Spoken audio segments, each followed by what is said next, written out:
Banyak orang di antara kaum muslimin tidak menganggap bahwasanya mengingatkan orang dari kesalahan, kemungkaran, yaitu pelanggaran agama, bukan tanggung jawab dia atau bukan dosa bagi dia.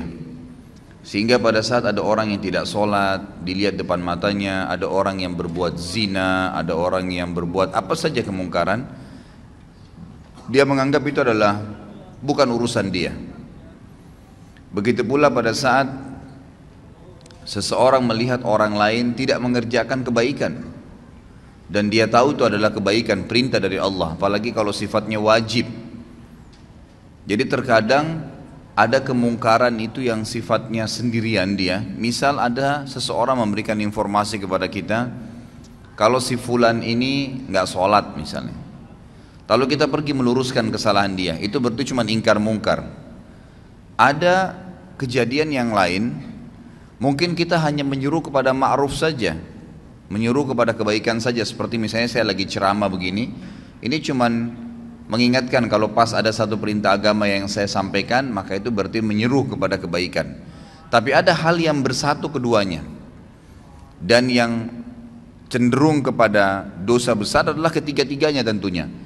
Yang bersatu misal ada orang yang tidak sholat, maka kita pungkirin, kenapa nggak sholat akhi, kenapa nggak sholat ukhti, itu namanya ingkar mungkar.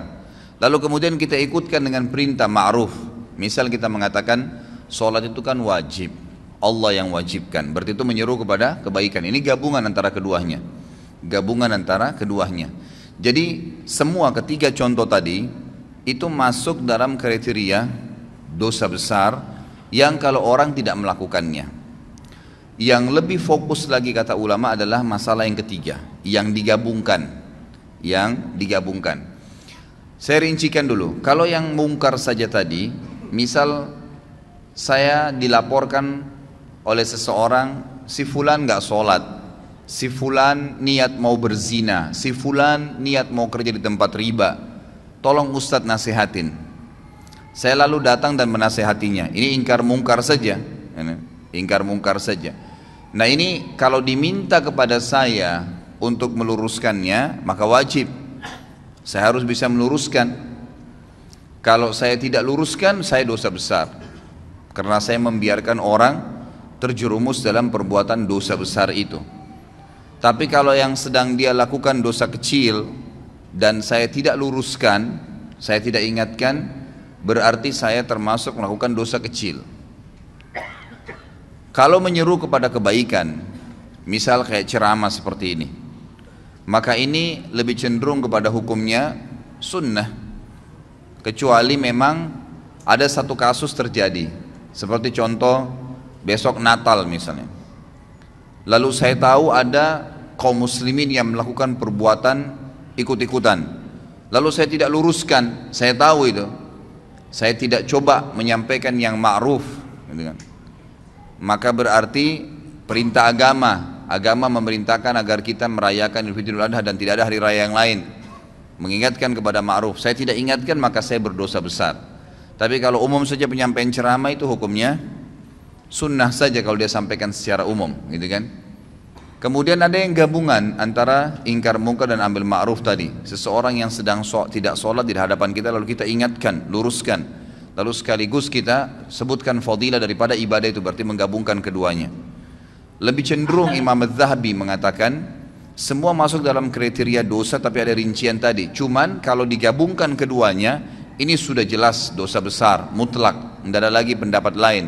Misal ada orang depan mata kita jelas-jelas berbuat kesalahan pelanggaran agama, ya, maka di sini wajib bagi kita untuk memungkirinya. Kalau tidak, dan sekaligus menggabungkan dengan ma'ruf, ya, diingatkan. Jadi jangan sampai teman-teman cuma bilang orang lagi berzina, jangan kamu zina, haram dalam agama. Itu nggak cukup. Itu cuma ingkar mungkar. Harus digabungkan. Apa alasannya? Apa solusinya buat dia? Karena zina itu perbuatan yang fahisyah, perbuatan yang buruk. Bayangkan kalau nanti perempuan yang kamu zinain ini hamil, bagaimana nanti citra nama kamu di keluargamu, di masyarakat? Bagaimana nanti kalau dia hamil kamu menghadapinya? Menggugurkan juga adalah dosa haram yang lain. Kalau kamu punya anak, anaknya haram. Jadi kita berikan ma'ruf, ya, Berikan selain ingkar mungkar, melarang dia, kita sampaikan juga kebaikan-kebaikan. Ada orang tidak sholat, tanya, kenapa akhi nggak sholat, gitu kan? Itu sudah ingkar mungkar ya, kenapa nggak sholat? Lalu kita masuk kepada ma'ruf. Sholat itu kan perintah agama, Allah subhanahu wa ta'ala yang wajibkan, pahalanya begini, begitu, begini, dan seterusnya. Maka ini penggabungan antara amr ma'ruf dan nahi mungkar. Kalau ada orang yang mengalami keadaan tadi, dia melihat depan matanya kemungkaran dan dia tidak pungkirin, dia termasuk orang yang melakukan dosa besar. Dan yang lebih berbahaya lagi, selama dia tidak meluruskan kesalahan orang itu dan dia sudah sempat melihatnya, dia tidak memungkirinya sama sekali ya. Sebagaimana nanti akan kita jelaskan, ada 3 tahapan: mengingkari dengan tangan, mengingkari dengan lisan, atau mengingkari dengan hati. Sama sekali tidak lakukan, maka bisa menjadi dosa yang terus menerus dia dicatatkan padanya, karena dia membiarkan. Jadi ada orang ini, jelas dia tahu adiknya ini misalnya minum khamr, dia nggak ingat-ingatin, dibiarin aja terus. Dia tetap sholat, tetap hadir majelis ilmu, tapi adiknya nggak pernah diingatin sama dia, nggak pernah dipungkiri bungkar, nggak pernah juga dikasih ma'ruf, disuruh ganti dengan minuman-minuman yang baik. Allah halalkan susu lebih sehat, Allah halalkan sirup, Allah halalkan madu, dan seterusnya. Kita amr ma'ruf. Kalau tidak, selama dia lihat kemungkaran tersebut dan sampai adiknya belum berubah, dia dapat dosa terus. Karena dia juga termasuk terlibat di situ, punya andil, dia seakan-akan membiarkan. Ringannya dalam agama kita, saudaraku, karena dalam agama ini ingkar mungkar yang tadi sifatnya bisa menjadi dosa besar itu akan hilang spontan pada saat kita mengingkari walaupun cuma sekali. Jadi ingkar mungkar itu dan amr ma'ruf, melarang dari perbuatan dosa dan menyuruh kepada kebaikan, itu yang wajibnya hanya yang pertama. Misal ada orang tidak sholat nih, teman kantor, lalu kita nasihatin, kenapa nggak sholat akhi, kan itu dosa. Sholat itu kan, lalu itu ingkar mungkar. Kita masuk kepada ma'rufnya, sholat itu kan pahalanya sangat besar, satu-satunya ibadah yang diperintahkan oleh Allah subhanahu wa ta'ala kepada nabinya Muhammad sallallahu alaihi wasallam yang diterima di langit adalah sholat. Ibadah-ibadah yang lain, jihad, apa saja ya, termasuk ayat-ayat Al-Quran itu turun dari langit ke bumi. Perintah puasa, perintah zakat, kecuali sholat di langit. Lalu ada hadis-hadis Nabi SAW, bagaimana kalau di depan rumah seseorang, di antara kalian ada sebuah danau, sebuah sungai yang luas, dan airnya mengalir dengan deras, lalu kemudian dia mandi sehari 5 kali, apakah tertinggal sedikit pun dari kotorannya? Maka pasti dia akan mengatakan, apa kata para sahabat, tidak ada ya Rasulullah. Kata Nabi SAW, itu perumpamaan 5 waktu sholat. Seseorang di antara kalian membersihkan 5 kali sehari dosanya. Jadi kita sebutkan ma'ruf, gitu kan? Kita sebutkan ma'ruf. Kalau kita sudah sampaikan kepada dia sekali saja, suami sampaikan kepada istrinya untuk pakai jilbab misalnya, gitu kan? Atau orang tua nasihatin anaknya, teman nasihatin temannya atas kesalahan dia ya, diingkar mungkar, ingat selalu berhubungan. Larang kemungkaran, ganti dengan ma'ruf, ya. Banyak orang tidak bisa meluruskan kesalahan orang lain karena dia cuma ingkar mungkar. Kamu nggak boleh begitu, selesai. Nggak cukup, harus diikuti dengan ma'ruf. Jelaskan kenapa dia tidak boleh, lalu berikan solusi. Zina pezina, solusi, berikan solusi pernikahan. Nggak usah pikir dia terima atau enggak, itu bukan urusan kita. Hidayah di tangan Allah subhanahu wa ta'ala, gitu kan? Ma'alaika illal balag. Allah SWT menyampaikan kepada Nabi SAW, tugasmu hanya menyampaikan saja. Tugasmu hanya menyampaikan, jadi tidak ada tugas yang lain. Kita cuma sampaikan, hidayah di tangan Allah subhanahu wa ta'ala. Kalau sekali lagi Anda sudah ingkar mungkar dan amr ma'ruf, maka gugur hukuman dosa besar. Nggak ada lagi sudah. Jadi kalau sudah diingatin sekali, yang kedua, yang ke-100, yang ke-1000 itu sudah sunnah hukumnya. Sudah sunnah. Suami akan lepas dari tanggung jawab terhadap istrinya yang tidak mau pakai jilbab kalau dia sudah ingatkan, jilbab itu haram kalau kamu memperlihatkan aurat kamu. Ingkar mungkar dan ambil ma'ruf. Kan kalau kamu tutup aurat kamu itu malah menjalankan perintah agama, dapat pahala. Kamu juga tidak kehilangan apa-apa kok, malah tidak diganggu oleh orang lain dan seterusnya. Maka sudah sekali. Ternyata istrinya masih belum mau lakukan. Dia boleh tetap mengingatkan, mendoakan, tapi minimal dia sudah lepas dari beban hukum nih. Karena hukum ini yang penting ya. Nah, sekali saja sudah cukup. Sekali saja sudah cukup. Saya kasih contoh banyak sekali ikhwan dan akhwat sekalian, kemungkaran. Semoga Allah hilangkan ya. Maksudnya ini bukan dihilangkan total memang. Mungkar itu tetap ada, tapi minimal Allah Subhanahu tutupin ya hal-hal yang besar, karena di Indonesia ini sangat luar biasa. Saya tidak bisa habis pikir, terus terang saya lihat pelang begitu besar di pinggir jalan, biskuit harus memperlihatkan perempuan yang dadanya terbuka. Apa hubungannya? Apa hubungannya antara biskuit itu dengan perempuan yang memakan itu dengan kelihatan semua badannya? Tidak ada sama sekali, hubungannya tidak ada. Jadi orang sebenarnya lebih melihat kepada artis yang sedang ada di pelang itu. Tapi yang berbahaya adalah kita ini lewat di pelang itu. Berapa banyak pelang yang kita lewatin penuh dengan iklan sampo perempuan tidak pakai jilbab, iklan biskuit tadi yang ini. Belum sekarang karena dibiarkan makin jadi. Saya kaget melihat ada di salah satu jalan, poros jalan besarnya luar biasa iklan itu, iklan celana dalam laki-laki. Dan laki-laki itu betul-betul dikasih gambar hanya pakai celana dalam. Ini luar biasa ini. Ya, semoga Allah berikan hidayah ya. Ini negara kita berbahaya sekali kalau kita biarkan terus begini ya. Jadi ini tidak boleh. Ya, harus ada batasan gitu kan. Mungkin seorang laki-laki ini pun kalau ya seorang laki-laki tampil dan memang di sebelahnya ada dus celana dalamnya, orang sudah paham. Oh ya, ini sudah ada. Jadi kalau misalnya diberikan iklan sesuatu, itu pun kalau digambar yang terpapar itu kan secara syar'i memang tidak boleh ya. Tidak boleh memang. Kalaupun orang mau lihat yang paling kecilnya, mungkin seorang laki-laki di sebelahnya ada dus celana dalam, mungkin gitu kan.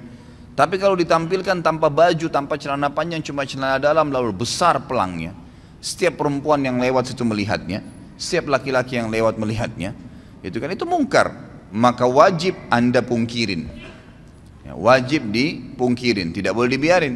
Kalau dibiarin dosa besar tuh ya. Dan kalau kita tidak pungkirin, lihat konsekuensinya. Selama pelang itu ada, kita dapat dosanya, karena semua orang yang lewat wajib pungkir. Tapi kelebihannya, kalau kita sudah pungkirin sekali saja, maka sudah gugur kewajiban, walaupun itu pelang masih ada gitu kan. Tinggal sekarang tata cara ingkar mungkar itu seperti apa. Imam Az-Zahabi mengangkat hadis yang sudah masyhur ya, hadis riwayat Imam Muslim, di mana Nabi SAW bersabda, "Man ra'a minkum munkaran falyughayyirhu biyadihi, fa in lam yastati' fa bilisani, fa in lam yastati' fa biqalbi, wa dzalika adhaful iman." Barang siapa di antara kalian melihat suatu kemungkaran, pelanggaran-pelanggaran agama, maka hendaklah ia segera mencegahnya dengan tangannya. Tangan ini kata para ulama adalah kemampuannya, power yang dia milikin. Misal orang tua kepada anaknya, dia punya wewenang, anaknya lagi mabuk, diambil minuman kerasnya misalnya, atau dia tidak memberikan kebutuhannya kalau anaknya masih suka jalan dengan teman-temannya yang nakal-nakal, ditahan sama dia fasilitas, nggak boleh tinggal di rumah kalau emang tidak mau sholat misalnya. Ya memang itu kewajiban dia, dia boleh, dia punya hak untuk itu. Atau atasan kepada bawahannya, kerja di sini wajib pakai jilbab, kerja di sini wajib sholat 5 waktu, yang tidak mau keluar. Sayangnya banyak orang-orang muslim ini, pengusaha-pengusaha yang paling diprioritaskan itu adalah kamu harus datang on time ya. Itu apa-apa, nggak masalah. Jam 7 pagi kamu harus hadir di sini, kalau lewat berapa menit saya potong gaji kamu. Kamu harus keluar jam begini, kamu harus pakai baju yang seperti ini. Dia peduli tentang urusan dunia, tapi masalahnya dia tidak peduli dengan urusan akhirat pegawainya. Dia tidak marah sama pegawainya kalau azan nggak sholat. Bahkan kadang-kadang lebih didahulukan untuk urusan dunia. Mungkin saya pernah sampaikan, saya wajibkan pegawai saya di toko sama restoran saya di Kalibata itu wajib untuk berhenti, nggak boleh. Yang tidak mau ikutin terlambat sholat saya berhentikan, nggak bisa. Saya tidak butuh duit, saya bilang. 10 menit sebelum azan berhentikan orderan, nggak boleh, gitu kan. Sampai ada teman saya akhirnya ketemu dari Saudi, dia bilang saya pas masuk di restoran antum, saya belum tahu kalau itu restoran antum deh. Pas saya duduk, gitu kan, langsung dibilang maaf, orderan sekarang nggak bisa lagi, 10 menit lagi azan. Dia bilang ini saya baru temukan ada restoran begini di Indonesia ini. Ya, belum pernah ada yang larang kita mau pesan makanan 10 menit mau azan katanya. Terus kemudian saya bilang kayaknya pemilik restorannya berarti tahu agama nih. Beberapa waktu kemudian dia ketemu sama saya ngobrol-ngobrol baru dia tahu waktu restoran saya. Dia bilang oh pantas dulu waktu saya mau makan nggak boleh sholat, nggak boleh makan kecuali sudah sholat gitu. Loh iya memang begitu peraturan saya kasih, gitu kan harusnya begitu. Ditaruh di depan rolling door-nya itu tulis sedang sholat, nggak apa-apa, gitu kan. Harusnya begitu karena kita punya power. Akhirnya pegawai saya mau tidak mau duhur, asar, maghrib, isya itu saya ngambil hukum syar'i di situ. Dan orang-orang bahkan tidak jarang subhanallah orang yang lagi makan, orang yang lagi belanja di toko tuh ikut sholat. Oh di mana masjidnya mas? Oh di sana ditunjukin. Pergi sholat dulu, balik lagi habis itu. Subhanallah kenapa orang bisa pada saat kebelet kencing ke kamar mandi? Kenapa pada saat azan nggak bisa ke masjid? Nggak ketemu alasannya gitu. Kalau alasannya hanya karena mau jual produk ikhwas sekalian, berapa banyak produk yang antum jual jedah sholat itu dan berapa banyak kerugian pahala yang antum kehilangkan karena tidak sholat awal waktu. Orang kalau meninggal ikhwas sekalian, ini antum camkan baik-baik kata-katanya. Kalau kita meninggal, tidak ada keinginan sedikit pun untuk kembali ke mobil mewah kita.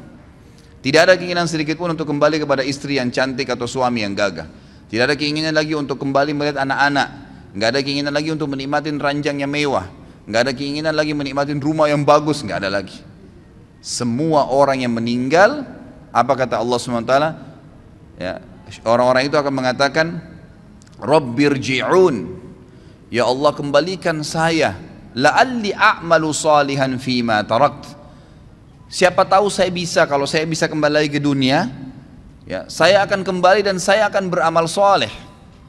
Mau berharap kembali sekali saja sholat awal waktu, mau kembali sekali saja sujud, mau kembali baca 5-6 ayat Al-Quran, mau kembali selesaikan zikir pagi sore, mau kembali amal-amal soleh. Enggak lagi antum pikirin tuh kantor kita, ya, baju, mobil. Orang kalau sudah mati nggak ada pikir itu.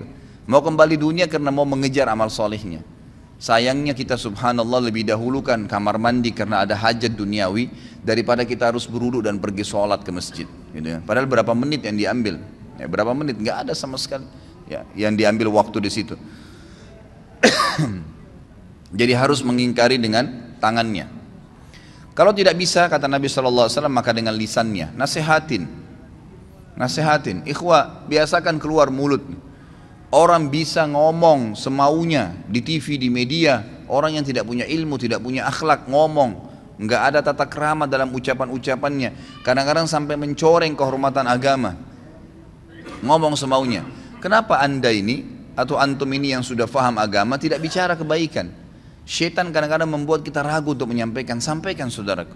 Saf miring, maaf miring pak, safnya luruskan. Selesai kalimat. Nggak ada orang tiba-tiba tonjok kita gara-gara ngomong gitu. Orang tidak normal itu.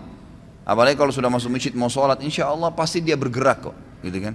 Kalau dia sudah ingatkan sekali, tetap aja nggak mau, dia seakan-akan tidak mau dengar, sudah. Tapi kita sudah lepas dari tanggung jawab hari kiamat, harus itu ya. Dalam sebuah hadis yang sahih riwayat Imam Ahmad kata Nabi SAW, siapa yang lihat kemungkaran pada seseorang dan dia tidak memungkirinya secara sengaja nih, betul-betul dia tahu di depan matanya. Jadi bukan misal ada orang berbuat mungkar di layar TV, kita nggak mungkin pungkirin kan? Maksudnya tidak mungkin pungkirin dengan tangan ya, bisa dengan hati mendoakan. Tapi di sini kalau ada orang yang lihat depan matanya, dia tidak pungkirin dengan tangannya, dia tidak pungkiri dengan lisannya, maka ini berbahaya sekali. Selama itu ada maka akan menjadi dosa, selama dia lakukan akan menjadi dosa buat dia. Tapi dia kalau pungkirin sekali lepas dari beban hukum. Tapi hadis ini sangat tegas nih. Siapa yang lihat kemungkaran pada diri seseorang lalu dia tidak pungkirin dengan tangannya kah, dengan lisannya kah, atau nanti saya jelaskan dengan hati yang selemah-lemah iman di situ, maka orang yang berbuat mungkar itu akan datang hari kiamat di depannya Allah, lalu mencekik leher orang yang melihatnya berbuat mungkar dan berkata, ya Allah, orang ini lihat saya buat mungkar dan dia tidak ingatkan, maka hukumlah dia. Bayangin tuh. Jadi kita nggak boleh masuk surga sendirian. Ingatkan orang saudaraku. Lisan itu ucapkan kalimat yang baik. Kata Allah SWT dalam Al-Quran, wa mathulu kalimatin tayyibatin kasyajaratin tayyibatin asluha thabitun wa far'uha fis sama. Perumpamaan kalimat yang baik tuh, nasihat, zikir, ayat Al-Quran, seperti sebuah pohon yang ditancap di dalam bumi lalu tumbuh dengan sangat kuat dan kokoh sampai menjulang ke langit, gitu kan. Jadi tu'ti ukulaha kulla hinin bi'idni rabbiha. Selalu saja pohon itu bermanfaat. Buahnya kah, daunnya kah, naungannya kah, orang bernaung di bawahnya akan bermanfaat. Seperti itu kalimat yang baik. Ucapkan, sampaikan, gitu kan, selalu. Kemudian yang ketiga adalah mengingkari dengan hati. Dan ini selemah-lemah iman. Dan kata para ulama, Imam Az-Zahabi memasukkan ingkar mungkar ini dalam dosa besar karena adanya sabda Nabi SAW di akhir hadis ini, وَذَلِكَ أَضْعَفُ الْإِيمَانِ, dan itu selemah-lemah iman. Artinya tidak ada lagi hitungan iman setelah itu. Jadi ada ancaman tapi seperti tidak kelihatan secara tulisan, gitu kan. Ingkar mungkar dengan hati, lewat di pelang, ya Allah mudah-mudahan saja engkau hilangkan ini. Ya Allah saya tidak senangin ini. Ya Allah berikan atasan saya hidayah. Ya Allah berikan hidayah orang tua saya. Tapi itu selemah-lemah iman. Cuman itu ingkar mungkar juga termasuk. Kalau sudah sekali saya dalam hatinya mengatakan, ya Allah tolonglah berikan hidayah, ya Allah ginilah, sudah selesai. Dia sudah lepas dari hukuman dosa besar ini. Yang penting ingkar mungkar dulu. Dan ingat selalu ikutkan dengan ma'ruf, ya. Jadi misal, ya Allah buatlah dia berhenti untuk tidak sholat dan mudahkanlah dia untuk mengerjakan sholat itu. Karena kadang-kadang doa kita Allah berikan seperti yang kita minta, ya. Ya Allah buatlah istri saya pakai jilbab misalnya. Lalu berhenti sampai di situ. Ya sudah dia pakai jilbab, tapi pakai jilbabnya kita belum tahu bagaimana. Tapi ya Allah berikanlah dia hidayah supaya dia tinggalkan dosa kelihatan auratnya ini. Lalu berikanlah dia hijab dan buat dia istiqamah di hijab itu. Berikan dia hijab yang syar'i yang betul-betul dia sadari itu adalah sebuah kebaikan. Lengkap doanya minta kepada Allah SWT. Maka itu sangat baik. Ya itu sangat baik. Jadi ingkar mungkar dalam hati pun harus, ya, harus. Dan juga dari sisi lain kata para ulama, hikmah, tentu ini sangat peka, ya. Hikmah yang sangat besar daripada ingkar mungkar amar ma'ruf adalah bagaimana supaya ma'ruf itu, perbuatan-perbuatan baik selalu meninggi karena banyak orang yang kerjakan, dan mungkar nanti akan teredam. Karena setiap orang diantara kita, kalau dia jalan dari masjid ini misalnya pulang ke rumahnya sebentar, pasti dari masjid ini ke rumahnya itu akan banyak sekali kemungkaran. Bayangkan kalau seseorang di antara kita, anggaplah kita yang hadir sini misalnya 200 orang. 200 orang ini kalau pulang menuju ke rumahnya misalnya. Nah, itu. Kira-kira pada saat dia pulang menuju ke rumahnya, dia lihat 10 kemungkaran dan dia pungkirin 10 kemungkaran. Berarti kita punya 2000 kemungkaran yang kita luruskan. Gitu kan? Contohnya saja, walaupun dengan hatinya berdoa kepada Allah SWT. Kalau dia bisa dengan lisannya baiklah, alhamdulillah, gitu kan, dan seterusnya. Jadi ini bab yang harus kita jadi. Ini kesempatan pahala. Pahala yang paling banyak kata para ulama yang bisa didapatkan oleh seseorang dari amar ma'ruf nahi mungkar. Itu yang paling banyak. Karena banyaknya kemungkaran di jalanan, kan gitu. Ada orang perempuan yang lewat tidak pakai jilbab, berapa banyak tidak pakai jilbab. Kita tidak harus melihat, tapi mengatakan, ya Allah berikanlah hidayah kepada semua orang-orang yang perempuan yang tidak pakai jilbab ini, dan siapapun yang seperti dia seluruh dunia. Berapa banyak pahala yang kita bisa dapatkan. Jadi ini hal mendasar yang harus difahami dalam masalah ingkar mungkar. Ini Imam Az-Zahabi masukkan dalam kategori dosa besar yang ke-78. Kemudian beliau mengangkat juga hadis yang lain. Ini diriwayatkan oleh Imam Muslim juga dalam Kitabul Iman, hampir sama dengan tadi yang pertama, itu sama dalam Kitabul Iman cuma beda nomor hadis. Dalam hadis yang milik Imam Muslim kata beliau tentang kezaliman, bunyinya ada awal hadisnya, tapi ini beliau angkat cuma pertengahan hadisnya. Faman jahadahum biyadihi fahuwa mu'min, wa man jahadahum bilisanihi fahuwa mu'min, wa man jahadahum biqalbihi fahuwa mu'min. Laisa wara'a dzalika minal imani habbatu khardal. Siapa yang melihat kemungkaran lalu dia melawan, meluruskan kemungkaran itu, siapa yang meluruskan kemungkaran itu dengan tangannya, maka dia adalah seorang mukmin. Siapa yang meluruskan kesalahan dengan lisannya, maka dia juga orang mukmin. Dan siapa yang meluruskan kesalahan dan kezaliman, kemungkaran dengan lisannya, maka dia juga mukmin. Dan tidak ada iman setelah itu sekalipun atau sebesar biji sawi pun. Artinya tidak dianggap orang beriman kalau tidak mau ingkar mungkar. Ada hadis yang agung riwayat Bukhari di mana Nabi SAW bersabda, suatu hari pernah Jibril diutus oleh Allah untuk menghancurkan satu negeri. Pada saat Jibril tiba di negeri itu, Jibril berkata, ya Allah, kata Allah, ini hancurin negeri itu. Kata Jibril AS, ya Allah, di negeri itu ada hambamu fulan, orang saleh. Ada hambamu fulan, orang saleh.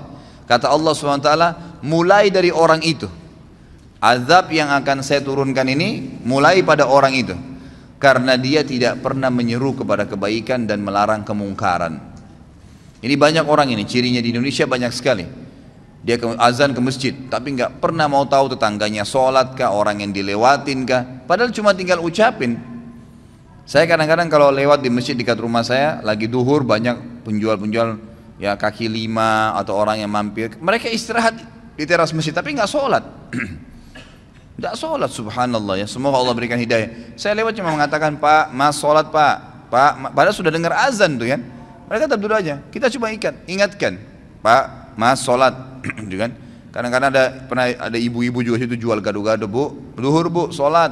Hanya itu saja. Tidak pernah tuh ada yang ngomong kasar sama saya. Yang ada cuma, oh iya terima kasih Pak, cuman gitu saja. Tapi saya sudah dapat pahalanya, saya juga sudah lepas dari dosa besar. Dan lepas daripada ancaman tadi, orang yang berbuat kemungkaran yang tidak dipungkirin akan mencekik leher orang yang melihatnya kalau tidak mengingatkan pada hari kiamat, nuntut sama Allah di mahkamah Allah agar orang ini dihukum. Ya, orang yang dia berbuat kemungkaran ya. Makanya di sini harus kita biasakan diri kita, ikhwas sekalian. Yakinlah bahwasanya agama ini adalah agama yang lurus, agama yang benar, agama yang paling diterima di sisi Allah Subhanahu wa taala. Maka kita harus bangga dalam menjalankan agama ini. Banyak orang tidak mau amar ma'ruf nahi mungkar, tidak mau menyuruh kepada kebaikan agama yang tidak mau melarang dari kemungkaran. Itu karena alasan mungkin dia masih belum yakin tentang kebenaran agama. Kalau dia yakin, kenapa harus ragu? Kenapa harus ragu? Akhwat kita di belakang sana, kenapa ragu? Ukhti pada saat ketemu dengan seorang muslimah tidak pakai jilbab, tanya dia, kenapa enggak beli buku? Buku sering saya bawain, buku-buku ada dulu, saudariku apa yang menghalangi untuk berhijab, harganya mungkin cuma 10 ribu, 12 ribu rupiah. Beli 10 biji, 100 biji, sedekahkan, setiap ketemu orang, bagi, gitu kan, kasih. Itu nanti yang kita harapkan dan kita bersyukur pada Allah pada saat meninggal, berharap bisa mengulangi perbuatan-perbuatan itu. Karena sudah tidak bisa lagi menambah amal pada saat meninggal. Ya tentu kalau laki-laki masih ada pembatas dengan wanita kalau dia mau ngomong dalam syar'i ya. Tapi kalau akhwat kita, berapa banyak kesempatan untuk antunna, untuk kalian maksudnya ya. Kalau laki-laki biasanya dikatakan antum, ya. Kalau perempuan antunna, untuk antunna lakukan, ya. Banyak sekali. Menyuruh perempuan-perempuan itu pakai jilbab, lagi belanja pakaian di pasar tidak pakai jilbab. Bu, assalamualaikum, salam, muslimah iya. Bu, kakak pakai hijab bu. Ya, mungkin dengan sambil bercanda, ibu kalau pakai hijab cantik juga kok, misal. Itu kan perintah agama. Sambil ngobrol, sambil bayar. Siapa tahu Allah berikan hidayah. Bayangkan kalau semenjak itu kemudian dia pakai jilbab, misal. Dia pakai jilbab. Selama dia pakai jilbab sampai dia meninggal, Anda dapat pahalanya. Karena Anda penyebabnya. Gitu kan? Nabi SAW jelaskan kan, man dalla ala khairin kana lahu mithal ajri fa'ilihi min ghairi an yanqus min ajri fa'ilihi syai'a. Siapa yang menyuruh kepada kebaikan, maka dia akan dapat pahala pelaku kebaikan itu tanpa dikurangin sedikit pun dari pahala pelaku kebaikan itu. Misal saya suruh orang pakai jilbab tadi, kemudian dengan dia pakai jilbab dia dapat 1000 pahala. Maka Allah memberikan saya bonus karena saya menyuruh dia, maka saya akan dapat pahala 1000 seperti dia tanpa mengurangi pahalanya. Itu luar biasa. Maka semestinya kita coba gunakan kesempatan gitu. Saya masih ingat terus ya, terngiang-ngiang teman dekat saya Ali Arimi di Mekah, semoga Allah jaga beliau. Subhanallah sudah berapa tahun putus hubungan, sekarang baru masuk ke WhatsApp saya kemarin. Saya ingat betul dia sama istrinya di Indonesia, waktu masih tugas ngajar dosen di Indonesia 4 tahun, dia sahabat dekat saya. Selalu dia, subhanallah kalau jalan ke mall, jalan ke pasar sama istrinya, selalu dia bawa buku terjemahan bahasa Indonesia dan ditaruh di tas istrinya. Kalau ada pegawai perempuan, apa saja, aksesoris, jual di restoran, apa segala, ditanya, dia suruh istrinya tanya muslimah bukan muslimah, kenapa nggak pakai hijab, gitu kan? Kadang-kadang cuma dijawab dengan senyum, kadang-kadang oh iya, ya. Kalau cuma ditanya kenapa tidak pakai hijab, bukan ingkar mungkar ya, harus ikutin dengan ma'ruf, begini langsung, ya, langsung dijawab, langsung diberikan gambaran kenapa nggak pakai hijab. Hijab itu perintah agama loh. Nah, jadi ada ma'rufnya. Ada yang memotivasi dia, jangan di-cut di situ saja. Kenapa nggak pakai jilbab? Dianggap dia dihardik. Tapi kalau kita masuk ke amar ma'ruf, dia merasa dididik, gitu kan? Dengan cara apa? Kita mengatakan pakai hijab itu adalah perintah agama. Bayangkan kalau setiap orang melihat Anda, dan itu dari sini saya tempat kerja, pulang ke rumah, 10 orang yang dilewatin. Mungkin ada tukang becak, tukang gerobak, supir taksi, siapa sajalah orang yang lihat, setiap laki-laki lihat dapat dosa. Ngapain panen dosa itu untuk apa? Misal kita sampaikan, subhanallah, mungkin dia dapat pahala gitu kan. Saya pernah amalkan, saya akhirnya semenjak itu ya, semoga Allah berikan beliau pahala. Saya coba kemanapun saya pergi, saya coba bawa buku-buku. Saya coba bawa buku-buku. Kadang-kadang saya mampir di pinggir jalan penjual buah. Kalau ibu-ibu yang jual saya tanya, muslimah? Iya. Kadang-kadang cuma pakai topi di kepalanya dianggap sudah hijab tuh. Coba kita ingatkan, Bu, pakai jilbab itu dalam Islam wajib, Bu. Itu kan diperintahkan oleh agama, dan leher itu termasuk aurat, gitu kan. Ada buku, ini ada buku mungkin ibu bisa baca. Ada penjual nasi padang di dekat rumah saya. Pas saya masuk, ini suaminya masya Allah suka hadir di masjid sama saya gitu, dekat rumah. Begitu saya masuk ke rumah makannya, ada lukisan wanita Bali besar, mungkin hampir setinggi dari lantai ke temboknya dia, mungkin 3 meteran lukisan itu. Begitu saya masuk, saya lihat ini orang Padang biasanya Muslim gitu kan. Kemudian saya ngobrol sama suaminya, Assalamualaikum Pak, Waalaikumsalam, gini. Sudah berapa lama di sini? Saya bicara dulu secara umum karena lagi nunggu dibungkusin makanan gitu. Oh, saya sudah 2 tahun di sini gini. Oh, saya belum pernah lihat, ngobrol-ngobrol lah. Akhirnya sudah, saya bilang saya tinggal di sini, dekat sini, alamat sini dan seterusnya. Selesai, pada saat saya mau bayar, saya bilang Bapak Ibu saya punya masukan, bisa nggak? Oh iya silahkan. Kalau setahu saya dalam agama lukisan seperti ini tidak boleh. Ini kan lukisan, foto aja kalau dipajang itu masih tetap membuat malaikat tidak masuk. Apalagi kalau lukisan, gitu kan?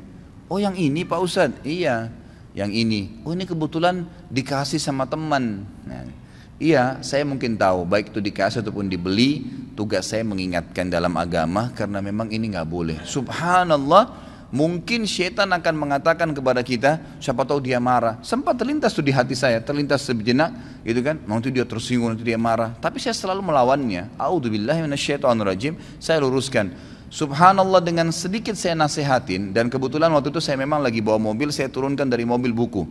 Di antara buku yang saya pernah, ini juga buku sekalian memang, saya sudah pernah janjikan saya bawa, ini bukunya sudah saya bawa, ada rumah yang tidak dimasukin oleh malaikat. Ini ada mungkin, kalau tidak salah berapa ya, ada 30 atau sekian rumah, contoh-contoh rumah yang tidak dimasukin oleh malaikat. Ada, ya dia pakai F ya. Saya kurang tahu ini jumlahnya, tapi yang jelas ada banyak sekali buku-buku rumah-rumah yang tidak dimasuki malaikat. Rumah orang yang memutus silaturahim, rumah orang yang mendurhakai orang tua, rumah orang yang memakan harta anak yatim, rumah yang memakan harta riba, rumah yang di dalamnya terdapat anjing, rumah yang ditempati oleh syaitan karena tidak ada zikrullah, tidak ada membaca Al-Quran di dalamnya, rumah yang penghuninya terbiasa mencaci maki, baik itu sahabat, orang-orang soleh, orang yang sudah meninggal, rumah ya, yang di dalamnya tergantung gambar dan patung. Nah ini yang disebutkan oleh beliau di sini di halaman 100. Lalu beliau sebutkan sebab pengharaman gambar, gambar lukisan tangan, hukuman dan azab bagi orang yang membuat gambar, dan juga hukuman bagi orang yang sengaja memajangnya. Saya kasih buku ini pada saat itu. Ini ada buku mungkin bisa dibaca. Subhanallah, besok saya datang dan sampai hari ini saya masuk ke rumahnya itu nggak pernah lagi ada gambar itu. Kadang-kadang waktu saya mampir saya bercanda, udah nggak ada gambarnya Pak. Iya Pak Ustadz sudah, alhamdulillah. Ya kami juga baru tahu kemarin.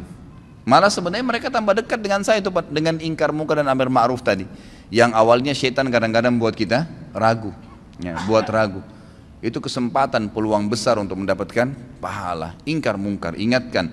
Karena kalau tidak malah berbahaya, sebagaimana tadi saya jelaskan ya. Nabi Muhammad SAW dan para sahabat paling gemar dengan amar ma'ruf dan nahi mungkar. Bahkan kita tahu kisahnya Abdullah bin Umar dan Abu Hurairah radhiyallahu anhum. Abdullah bin Umar dan Abu Hurairah radhiyallahu anhum ini kalau mau sholat, ya mau sholat, mereka sudah tahu misal waktu sholat subuh, duhur, asar, maghrib, isya, jamnya atau saatnya kayak kita sekarang pakai jam ya. Itu mereka berdua ini selalu keluar sebelum waktu, selalu keluar sebelum waktu, dan selalu setiap kali itu keliling ke rumah kerabatnya, tetangganya dipanggilin. Ayo sebentar lagi sholat, ayo sebentar lagi sholat. Ada yang diketuk pintu rumahnya, ayo sebentar lagi sholat. Terus begitu. Setiap mau sholat lima waktu ini dua orang ini selalu begitu. Terkenal di kalangan sahabat. Jadi sering kali mereka mutar jauh sekalian sampai ke masjid sudah azan. Ini mereka sudah amar ma'ruf sekaligus ingkar mungkar. Gitu. Pahalanya banyak. Barangkan berapa banyak orang yang mendapatkan atau kita dapatkan pahalanya hanya karena dia mendapatkan hidayah. Yang mendapatkan hidayah. Ini penting sekali. Sekarang banyak sekali wasilah ya, banyak sekali cara untuk menyampaikan yang ma'ruf dan melarang kemungkaran. Kalau sekarang mungkin dari BlackBerry sudah ada, di WhatsApp sudah ada, dan salah satunya sudah saya bahasakan kan.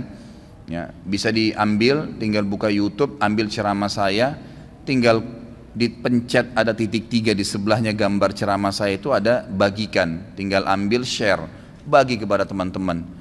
Gratis, yang ngomong saya 2 jam, Anda cuma tinggal pindahin, pahalanya sama ya. Apa susahnya? Daripada kirim gambar yang gak benar gitu kan? Gak ada manfaatnya.